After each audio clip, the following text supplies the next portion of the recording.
Bonsoir, bienvenue sur la Voix de Morgane. J'espère que vous allez bien. Alors, je vais reprendre la lecture d'Un amour de Swann. J'espérais terminer ce soir, mais je ne sais pas, je crois que je suis un peu trop ambitieuse.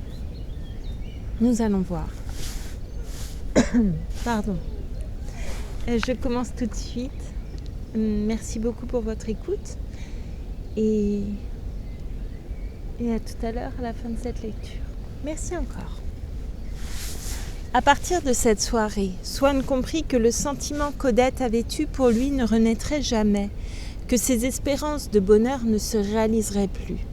Et les jours où par hasard elle avait encore été gentille et tendre avec lui, si elle avait eu quelque attention, il notait ces signes apparents et menteurs d'un léger retour vers lui, avec cette sollicitude attendrie et sceptique, cette joie désespérée de ceux qui, soignant un ami arrivé au dernier jour d'une maladie incurable, relatent comme des faits précieux. Hier, il a fait ses comptes lui-même et c'est lui qui a relevé une erreur d'addition que nous avions faite. Il a mangé un œuf avec plaisir. S'il le digère bien, on essaiera demain d'une côtelette. Quoiqu'il les sache dénués de signification à la veille d'une mort inévitable.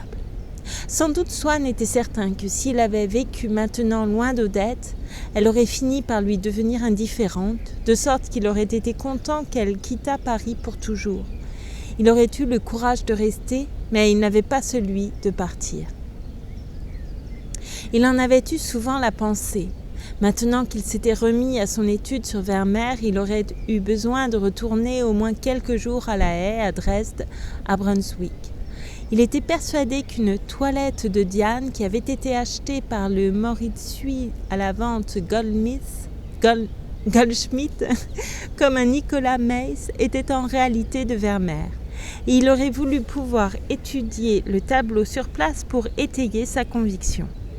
Mais quitter Paris pendant qu'Odette y était, et même quand elle était absente, car dans des lieux nouveaux où les sensations ne sont pas amorties par l'habitude, on retrempe, on ranime une douleur, c'était pour lui un projet si cruel qu'il ne se sentait capable d'y penser sans cesse que parce qu'il se savait résolu à ne l'exécuter jamais. Mais il arrivait qu'en dormant, l'intention du voyage renaissait en lui, sans qu'il se rappelât que ce voyage était impossible. Et elle s'y réalisait. Un jour, il rêva qu'il partait pour un an, penché à la portière du wagon vers un jeune homme sur lequel lui disait adieu en pleurant. Swann cherchait à le convaincre de partir avec lui. Le train s'ébranlant, l'anxiété le réveilla. Il se rappela qu'il ne partait pas, qu'il verrait Odette ce soir-là, le lendemain et presque chaque jour. Alors, encore tout ému de son rêve, il bénit les circonstances particulières qui le rendaient indépendant, grâce auxquelles il pouvait rester près d'Odette et aussi réussir à ce qu'elle lui permit de la voir quelquefois. Et, récapitulant tous ses avantages, sa situation, sa fortune, dont elle avait souvent trop besoin pour ne pas reculer devant une rupture, ayant même, disait-on, une arrière-pensée de se faire épouser par lui, cette amitié de M. de Charlus, qui, à vrai dire, ne lui avait jamais fait obtenir grand-chose d'Odette, mais lui donnait la douceur de sentir qu'elle entendait parler de lui d'une manière flatteuse par cet ami commun pour qui elle avait une si grande estime, et jusqu'à son intelligence enfin, qu'il employait tout entière à combiner chaque jour une intrigue nouvelle qui rendit sa présence sinon agréable, du moins nécessaire à Odette. Il songea à ce qu'il serait devenu si tout cela lui avait manqué. Il songea que s'il avait été, comme tant d'autres, pauvres, humbles, dénués, obligés d'accepter toute besogne ou lié à des parents, à une épouse, il aurait pu être obligé de quitter Odette, que ce rêve dont l'effroi était encore si proche aurait pu être vrai, et il se dit « On ne connaît pas son bonheur, on n'est jamais aussi malheureux qu'on croit ». Mais il compta que cette existence durait déjà depuis plusieurs années, que tout ce qu'il pouvait espérer, c'est qu'elle durât toujours, qu'il sacrifierait ses travaux, ses plaisirs, ses amis et finalement toute sa vie à l'attente quotidienne d'un rendez-vous qui ne pouvait rien lui apporter d'heureux. Et il se demanda s'il ne se trompait pas, si ce qui avait favorisé sa liaison et en avait empêché la rupture n'avait pas desservi sa destinée. Si l'événement désirable ce n'aurait pas été celui dont il se réjouissait tant qu'il n'eût eu lieu qu'en rêve, son départ. Il se dit qu'on ne connaît pas son malheur, qu'on n'est jamais si heureux qu'on croit. Quelquefois, il espérait qu'elle mourrait sans souffrance dans un accident, elle qui était dehors, dans les rues, sur les routes, du matin au soir. Et comme elle revenait saine et sauve, il admirait que le corps humain fût si souple et si fort qu'il pût continuellement tenir en échec, déjouer tous les périls qui l'environnent, et que Swann trouvait innombrables depuis que son secret désir les avait supputés, et permis ainsi aux êtres de se livrer chaque jour et à peu près impunément à leur œuvre de mensonge à la poursuite du plaisir. Et Swann sentait bien près de son cœur ce Mahomet II dont il aimait le portrait par Bellini et qui, ayant senti qu'il était devenu amoureux fou d'une de ces femmes, la poignarda afin, dit naïvement son biographe vénitien, de retrouver sa liberté d'esprit. Puis il s'indignait de ne penser ainsi qu'à soi, et les souffrances qu'il avait éprouvées lui semblaient ne mériter aucune pitié puisque lui-même faisait si bon marché de la vie d'Odette. Ne pouvant se séparer d'elle sans retour, du moins s'il l'avait vue sans séparation, sa douleur aurait fini par s'apaiser et peut-être son amour par s'éteindre. Et du moment qu'elle ne voulait pas quitter Paris à jamais, il eût souhaité qu'elle ne le quittât jamais. Du moins, comme il savait que la seule grande absence qu'elle faisait était tous les ans celle d'août et septembre, il avait le loisir plusieurs mois d'avance d'en dissoudre l'idée amère dans tout le temps à venir qu'il portait en lui par anticipation et qui, composé de jours homogènes aux jours actuels, circulait transparent et froid en son esprit où il entretenait la tristesse, mais sans lui causer de trop vives souffrances. Mais cet avenir intérieur, ce fleuve, incolore et libre, voici qu'une seule parole d'Odette venait l'atteindre jusqu'en Swann et, comme un morceau de glace, l'immobilisait, durcissait sa fluidité, le faisait geler tout entier. Et Swann s'était senti soudain rempli d'une masse énorme et infrangible qui pesait sur les parois intérieures de son être jusqu'à le faire éclater. C'est qu'Odette lui avait dit, avec un regard souriant et sournois qu'il observait, « Forcheville va faire un beau voyage à la Pentecôte. Il va en Égypte. » Et en effet, si quelques jours après, Swann lui disait « Voyons, à propos de ce voyage que tu m'as dit que tu ferais avec Forcheville », elle répondait étourdiment « Oui, mon petit, nous partons le 19, on t'enverra une vue des pyramides. » Alors il voulait apprendre si elle était la maîtresse de Forcheville, le lui demander à elle-même. Il savait que, superstitieuse comme elle était, il y avait certains parjures qu'elle ne ferait pas, et puis la crainte qu'il avait retenue jusqu'ici d'irriter Odette en l'interrogeant, de se faire détester d'elle, n'existait plus maintenant qu'il avait perdu tout espoir d'en être jamais aimé.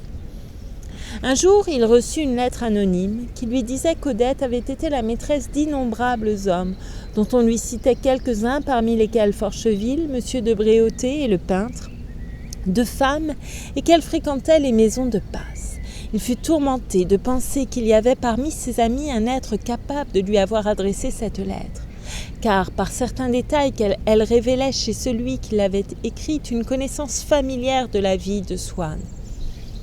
Il chercha qui cela pouvait être, mais il n'avait jamais eu aucun soupçon des actions inconnues des êtres, de celles qui sont sans lien visible avec leurs propos.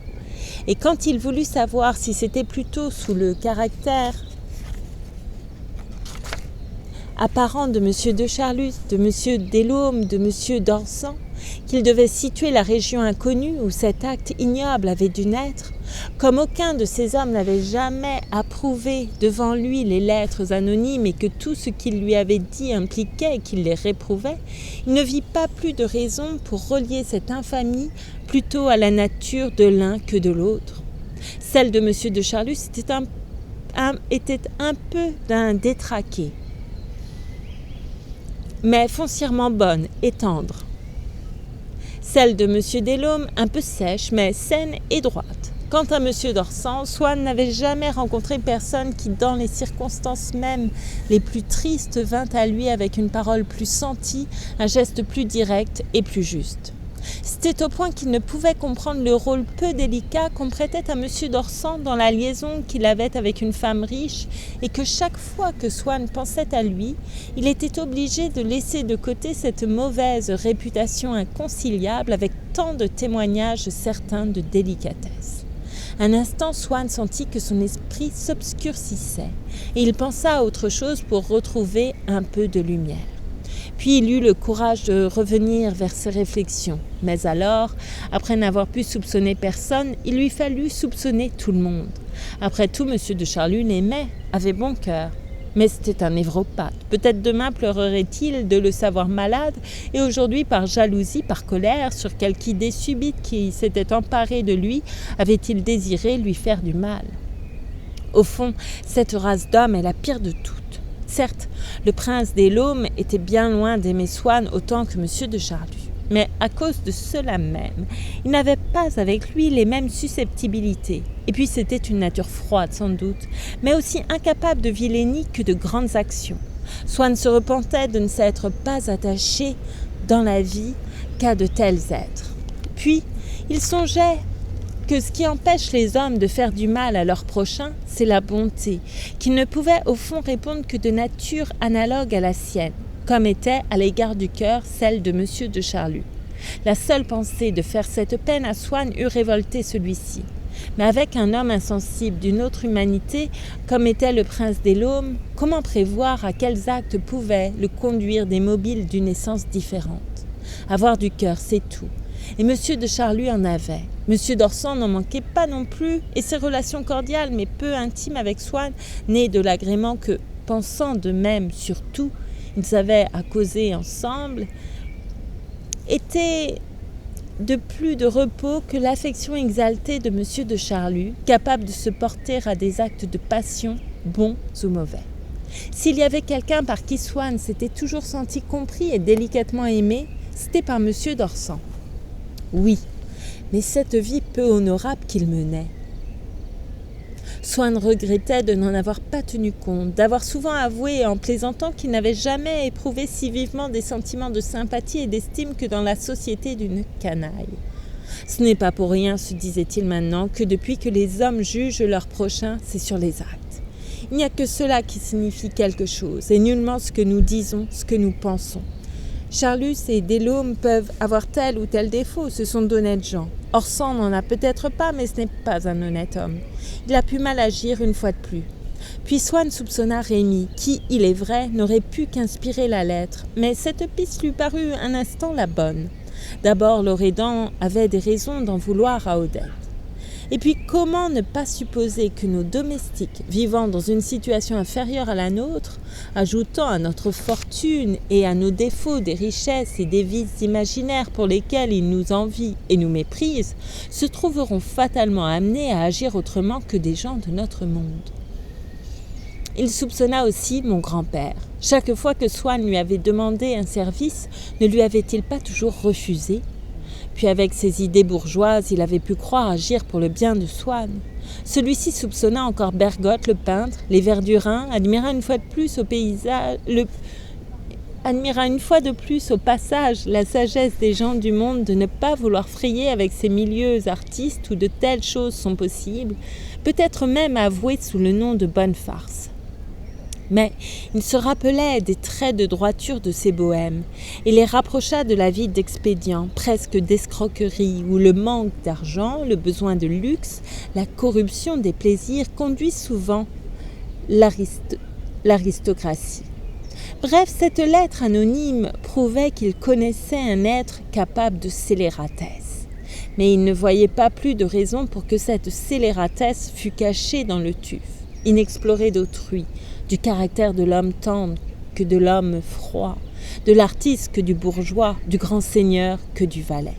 Quel critérium adopter pour juger les hommes ? Au fond, il n'y avait pas une seule des personnes qu'il connaissait qui ne pût être capable d'une infamie. Fallait-il cesser de les voir toutes ? Son esprit se voila. Il passa 2 ou 3 fois ses mains sur son front, essuya les verres de son lorgnon avec son mouchoir, et songeant qu'après tout, des gens qui le valaient fréquentaient M. de Charlus, le prince des Laumes et les autres, il se dit que cela signifiait, sinon qu'ils fussent incapables d'infamie, du moins que c'est une réalité de la vie à laquelle chacun se soumet de fréquenter des gens qui n'en sont peut-être pas incapables. Et il continua à serrer la main à tous ses amis qu'il avait soupçonnés avec cette réserve de pur style qu'ils avaient peut-être cherché à le désespérer. Quant au fond même de la lettre, il ne s'en inquiéta pas, car pas une des accusations formulées contre Odette n'avait l'ombre de vraisemblance. Swann, comme beaucoup de gens, avait l'esprit paresseux et manquait d'invention.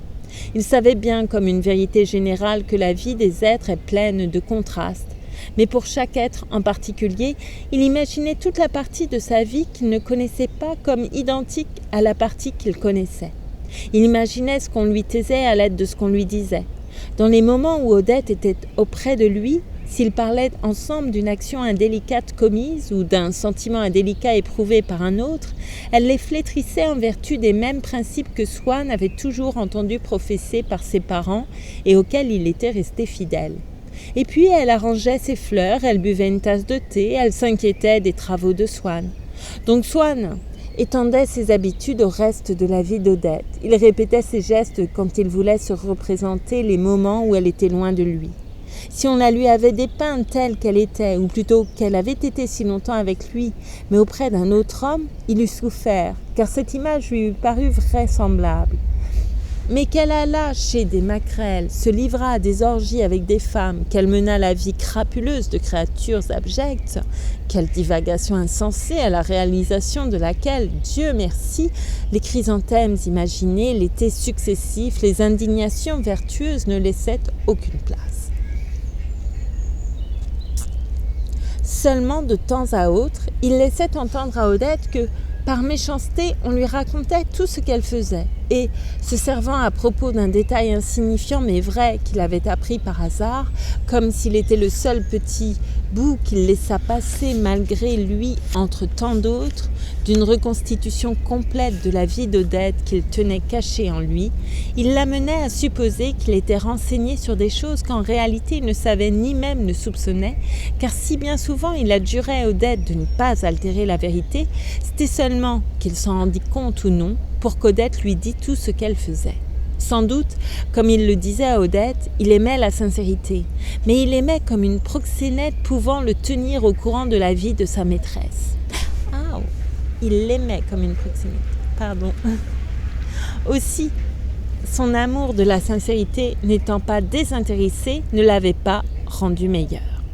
La vérité qu'il chérissait, c'était celle que lui dirait Odette, mais lui-même, pour obtenir cette vérité, ne craignait pas de recourir au mensonge, le mensonge qu'il ne cessait de peindre à Odette comme conduisant à la dégradation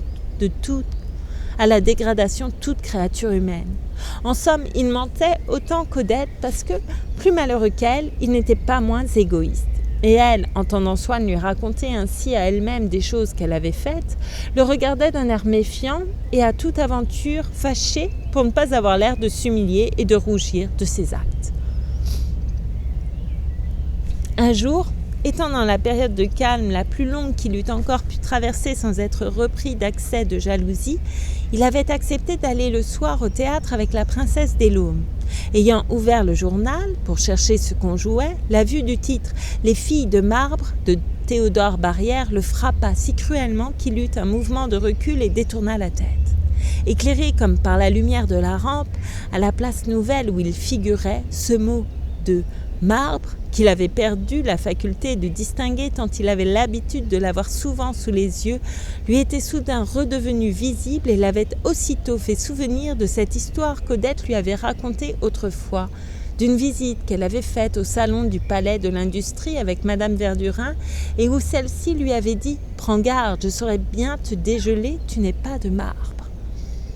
Odette lui avait affirmé que ce n'était qu'une plaisanterie et il n'y avait attaché aucune importance. Mais il avait alors plus de confiance en elle qu'aujourd'hui. Et justement, la lettre anonyme parlait d'amour de ce genre. Sans oser lever les yeux vers le journal, il le déplia, tourna une feuille pour ne plus voir ce mot. Les filles de marbre, et commença à lire machinalement les nouvelles des départements. Il y avait eu une tempête dans la Manche, on signalait des dégâts à Dieppe, à Cabourg, à Bezeval. Aussitôt, il fit un nouveau mouvement en arrière. Le nom de Bezeval. l'avait fait penser à celui d'une autre localité de cette région, Beuzeville, qui porte uni à celui-là par un trait d'union un autre nom, celui de Bréauté, qu'il avait vu souvent sur les cartes, mais dont pour la première fois il remarquait que c'était le même que celui de son ami, Monsieur de Bréauté, dont la lettre anonyme disait qu'il avait été l'amant d'Odette. Après tout, pour Monsieur de Bréauté, l'accusation n'était pas invraisemblable. Mais en ce qui concernait Madame Verdurin, il y avait impossibilité. De ce qu'Odette mentait quelquefois, on ne pouvait conclure qu'elle ne disait jamais la vérité, et dans ses propos qu'elle avait échangés avec Madame Verdurin et qu'elle avait racontés elle-même à Swann, il avait reconnu ces plaisanteries inutiles et dangereuses que, par une expérience de la vie et ignorance du vice, tiennent des femmes dont il révèle l'innocence et qui, comme par exemple Odette, sont plus éloignées qu'aucune d'éprouver une tendresse exaltée pour une autre femme. Tandis qu'au contraire, l'indignation avec laquelle elle avait repoussé les soupçons qu'elle avait involontairement fait naître un instant en lui par son récit, cadrait avec tout ce qu'il savait des goûts, du tempérament de sa maîtresse. Mais à ce moment, par une de ces inspirations de jaloux, analogue à celle qui apporte au poète ou au savant, qui n'a encore qu'une rime ou qu'une observation, l'idée ou la loi qui leur donnera toute leur puissance, Swann se rappela pour la première fois une phrase qu'Odette lui avait dite, il y avait déjà 2 ans. « Oh, Madame Verdurin, en ce moment il n'y en a que pour moi. Je suis un amour, elle m'embrasse, elle veut que je fasse des courses avec elle, elle veut que je la tutoie. » Loin de voir alors dans cette phrase un rapport quelconque avec les absurdes propos destinés à simuler le vice que lui avait raconté Odette, il l'avait accueillie comme la preuve d'une chaleureuse amitié. Maintenant voilà que le souvenir de cette tendresse de Madame Verdurin était venu brusquement rejoindre le souvenir de sa conversation de mauvais goût. Il ne pouvait plus les séparer dans son esprit et les vit mêlés aussi dans la réalité, la tendresse donnant quelque chose de sérieux et d'important à ses plaisanteries qui en retour lui faisaient perdre de son innocence. Il alla chez Odette. Il s'assit loin d'elle. Il n'osait l'embrasser, ne sachant si en elle, si en lui, c'était l'affection ou la colère qu'un baiser réveillerait. Il se taisait, il regardait mourir leur amour. Tout à coup, il prit une résolution. « Odette, lui dit-il, mon chéri, je sais bien que je suis odieux, mais il faut que je te demande des choses. Tu te souviens de l'idée que j'avais eue à propos de toi et de Madame Verdurin ? Dis-moi si c'était vrai, avec elle ou avec une autre. » Elle secoua la tête en fronçant la bouche, signe fréquemment employé par les gens pour répondre qu'ils n'iront pas, que cela les ennuie à quelqu'un qui leur a demandé « Viendrez-vous voir passer la cavalcade ? Assisterez-vous à la revue ?» Mais ce hochement de tête affecté ainsi d'habitude à un événement à venir mêle à cause de cela de quelque incertitude la dénégation d'un événement passé. De plus, il n'évoque que des raisons de convenance personnelle plutôt que la réprobation, qu'une impossibilité morale. En voyant Odette lui faire ainsi le signe que c'était faux, Swann comprit que c'était peut-être vrai.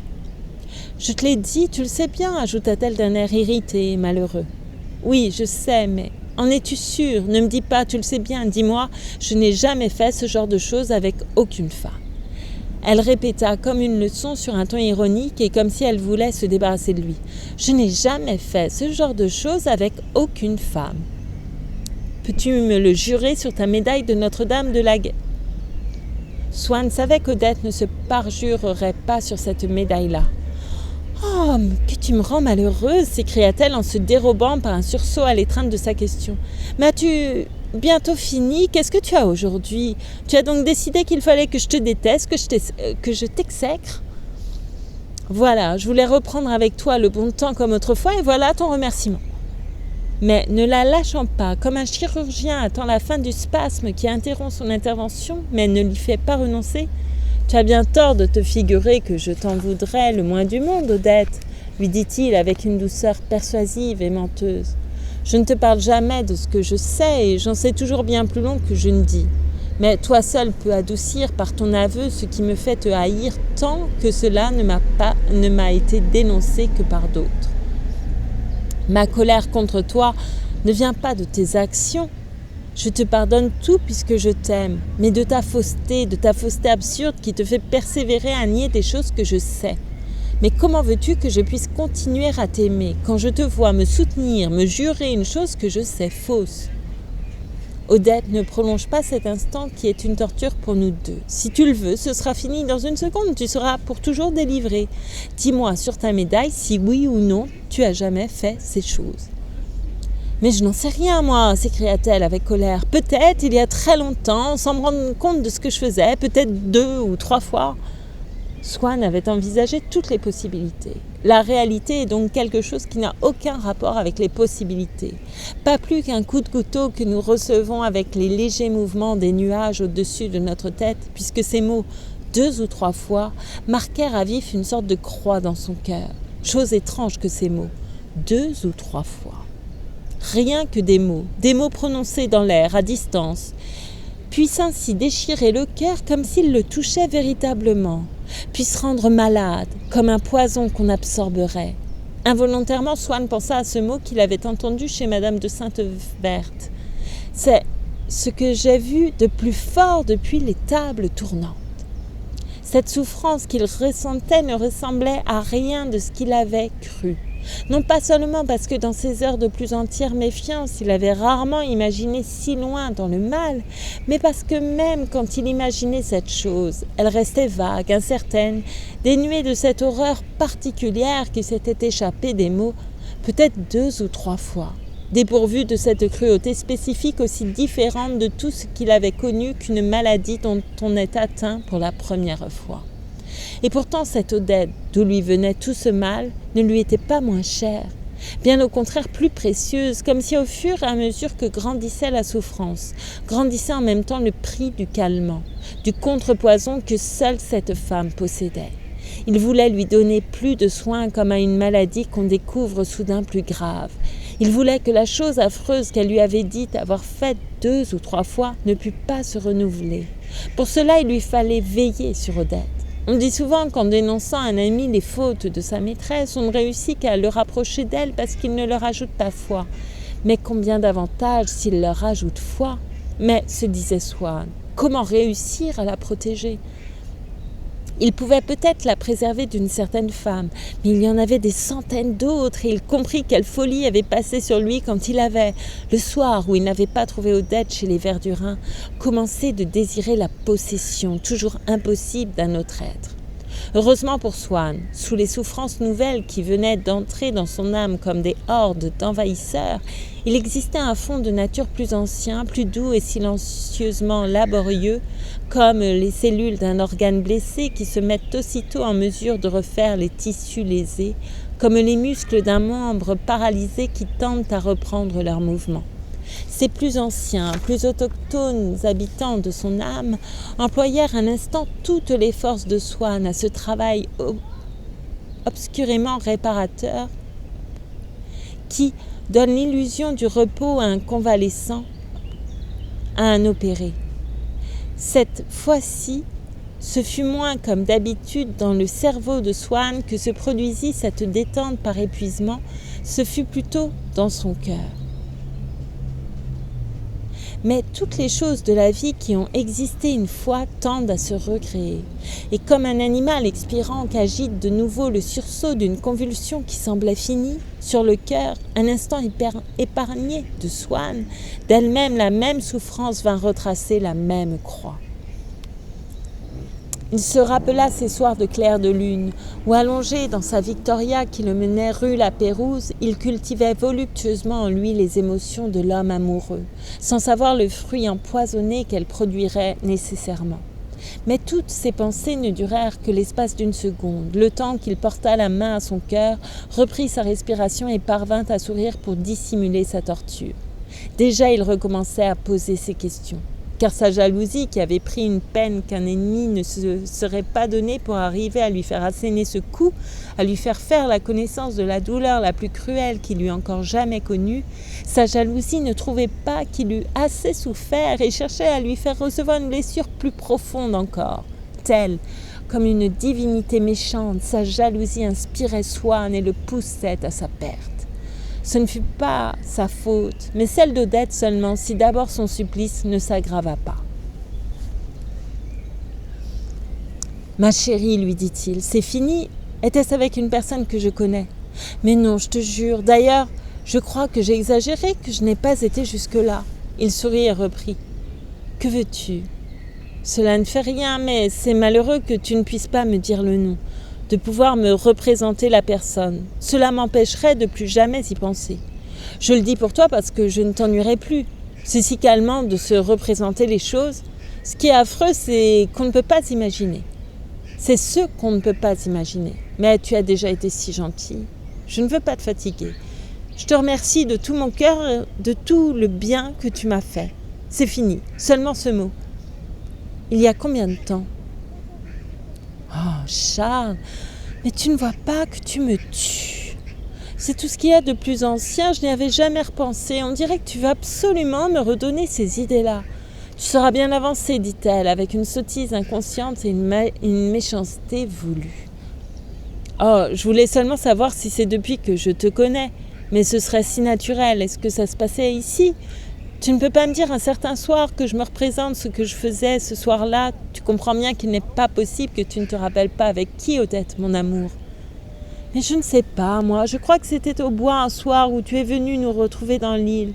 Tu avais dîné chez la princesse des Laumes, dit-elle, heureuse de fournir un détail précis qui attestait sa véracité.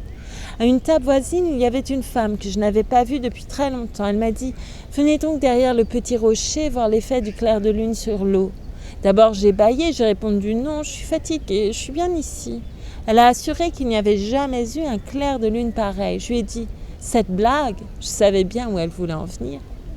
Odette racontait cela presque en riant. Soit que cela lui parut tout naturel, ou parce qu'elle croyait en atténuer ainsi l'importance, ou pour ne pas avoir l'air humilié. En voyant le visage de Swann, elle changea de ton. « Tu es un misérable. Tu te plais à me torturer, à me faire des mensonges que je dis afin que tu me laisses tranquille. » Ce second coup porté à Swann était plus atroce encore que le premier.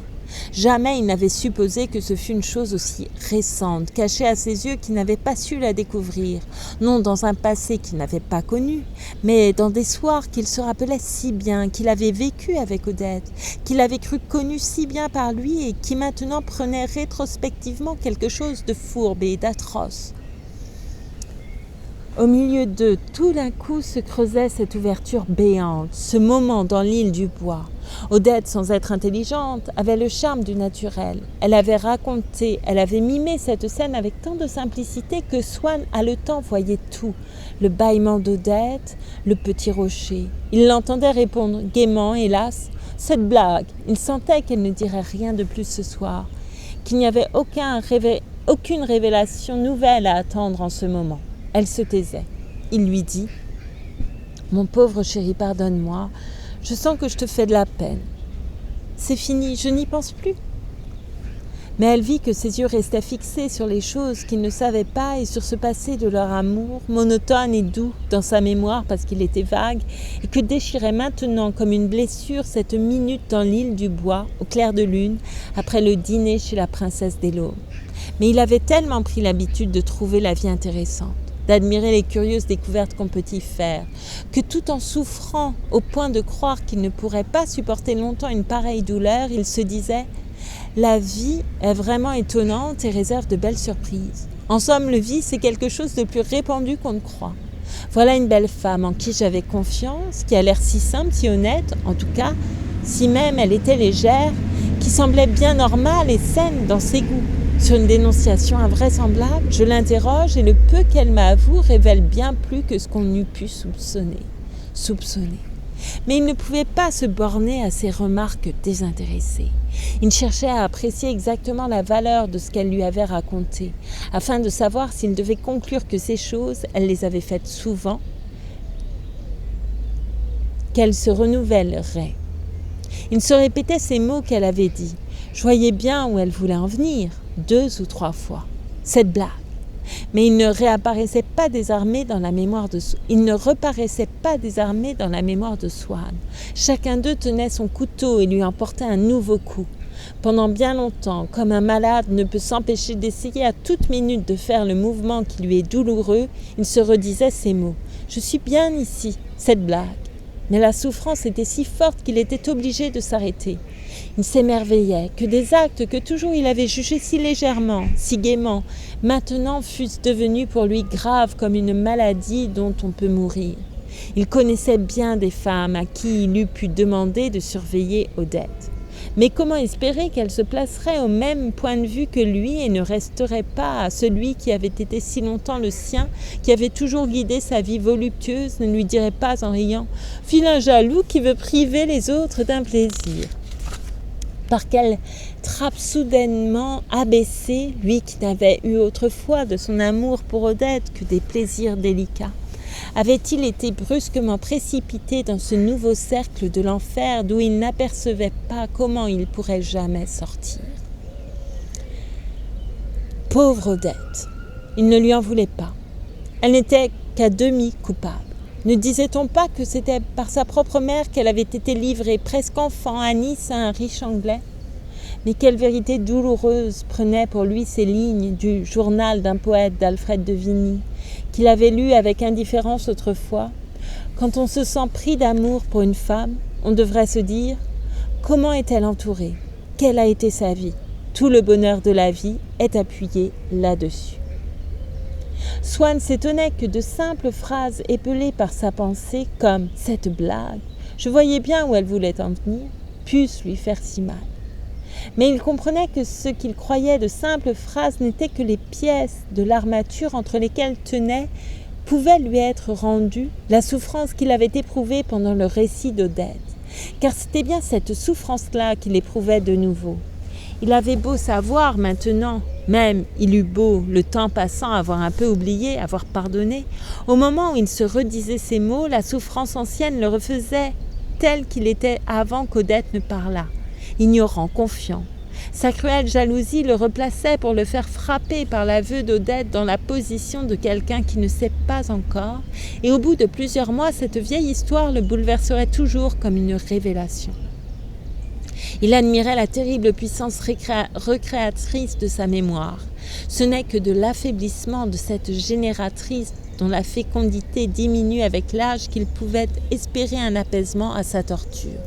Mais quand paraissait un peu épuisé le pouvoir qu'avait de le faire souffrir un des mots prononcés par Odette, alors un de ceux sur lesquels l'esprit de Swann s'était moins arrêté jusque-là, un mot presque nouveau venait relayer les autres et le frappait avec une vigueur intacte. La mémoire du soir où il avait dîné chez la princesse des Laumes lui était douloureuse, mais ce n'était que le centre de son mal.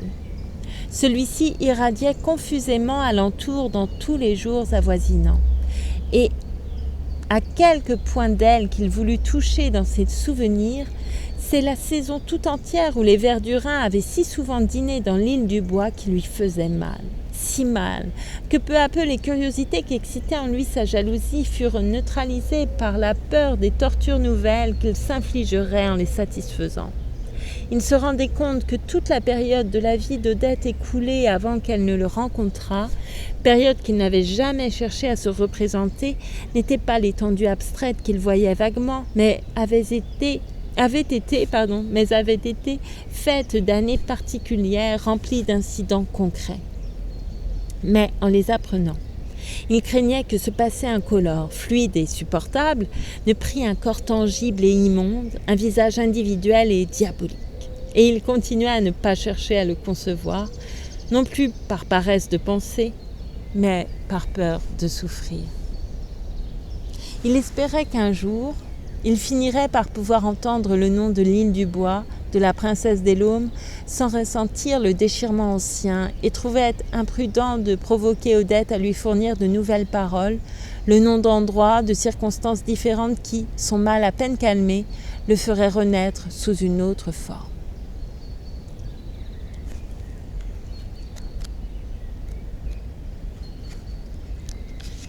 J'ai été trop ambitieuse. Je vais garder une dernière lecture. J'ai peut-être même été... Je ne sais pas. On verra bien. Je ne sais pas si... Oui, si, ça va nous faire une lecture.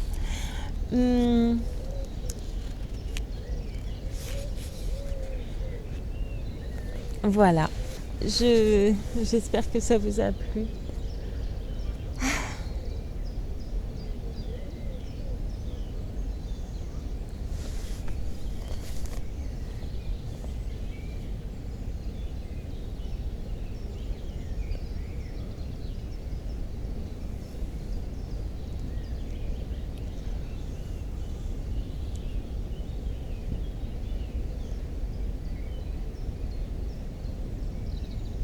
C'est tout ce qu'on déteste, hein, non, dans les relations amoureuses, tout ça. Qu'est-ce que j'ai du chocolat ou quelque chose.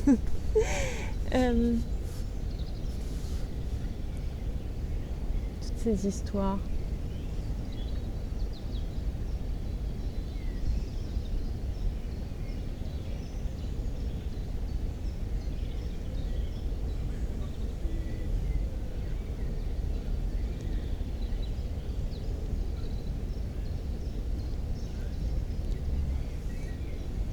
C'est difficile sans doute de pouvoir faire confiance à une personne.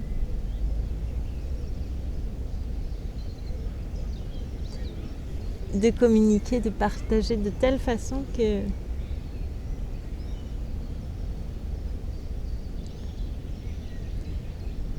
de partager une si belle relation.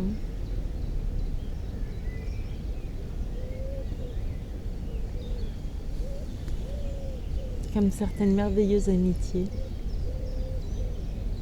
Et d'être sûr profondément dans son cœur de ne jamais être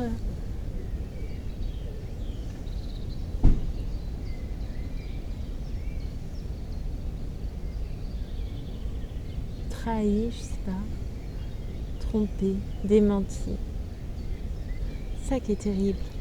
Ça c'est terrible, je trouve. C'est d'une violence quand on fait confiance à quelqu'un et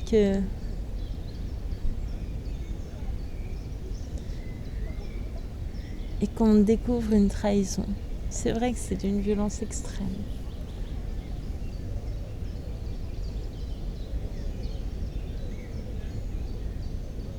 Ça fait terriblement mal, je pense. Mais on peut s'en remettre et on peut faire confiance à d'autres personnes. J'espère.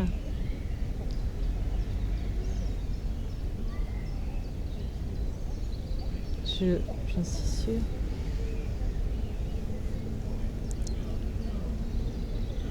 Bon, très bien, il est tard. Et je suis assise n'importe où. Il faut vraiment... Ah là là, j'ose même pas. Je sais pas. Je vais voir ça quand je vais me relever. J'ai des magnifiques plumes. J'avais des plumes. Bon, je ne sais pas où elles sont, où je les ai mises. Pardon, je touche le micro.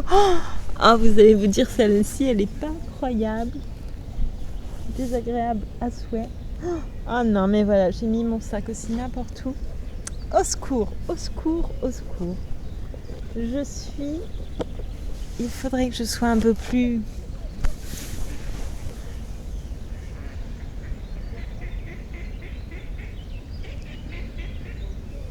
Je ne sais pas. Pardon, je finis jamais mes phrases. Très bien, allez. Je vous remercie beaucoup et je vous dis à très bientôt. Je n'ai pas chanté, je chante plus, hein, c'est vrai. Vous voulez une chanson, mais j'ai pas de paroles.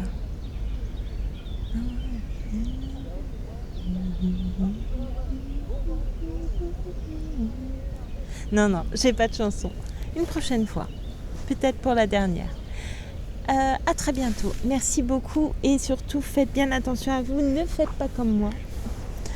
Voilà, il faut faire un peu attention. Ne faites pas comme moi. Merci.